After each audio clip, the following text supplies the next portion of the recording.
Kids young and old, gather round. It's time to read 'Twas the Night Before Christmas. 'Twas the night before Christmas, when all through the house not a creature was stirring, not even a mouse. The stockings were hung by the chimney with care, in hopes that St. Nicholas soon would be there. We children were nestled all snug in our beds, while visions of sugar plums danced in our heads, and Mama in her kerchief and Pa in his cap had just settled down for a long winter's nap. When out on the lawn there arose such a clatter, we sprang from the bed to see what was the matter. Away to the window we flew like a flash, tore open the shutters and threw up the sash.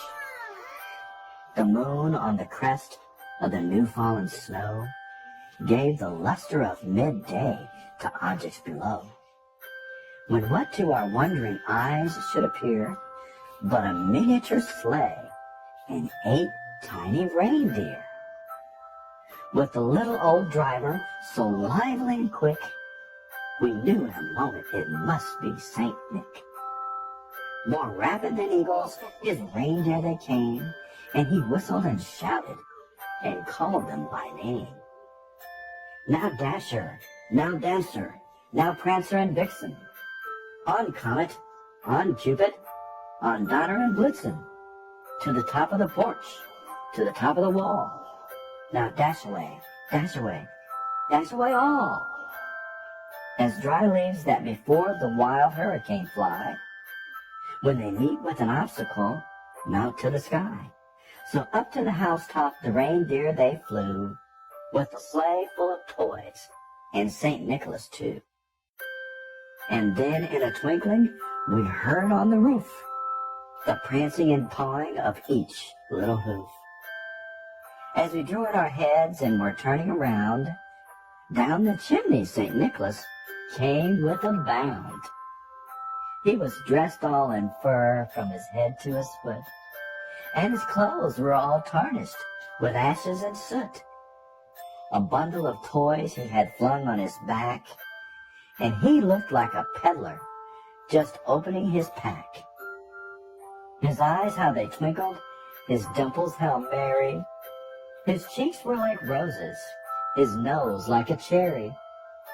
His droll little mouth was drawn up like a bow, and the beard of his chin was as white as the snow.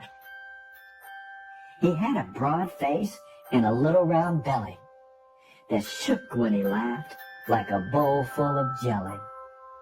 He was chubby and plump, a right jolly old elf, and we laughed when we saw him in spite of ourselves. A wink of his eye and a twist of his head soon gave us to know we had nothing to dread. He spoke not a word, but went straight to his work, and filled all the stockings, then turned with a jerk. Laying his finger aside of his nose, he gave us a nod, then up the chimney he rose. He sprang to his sleigh, to his team gave a whistle, and away they all flew, like the down of a thistle. But we heard him exclaim, as he drove out of sight, "Merry Christmas to all, and to all a good night."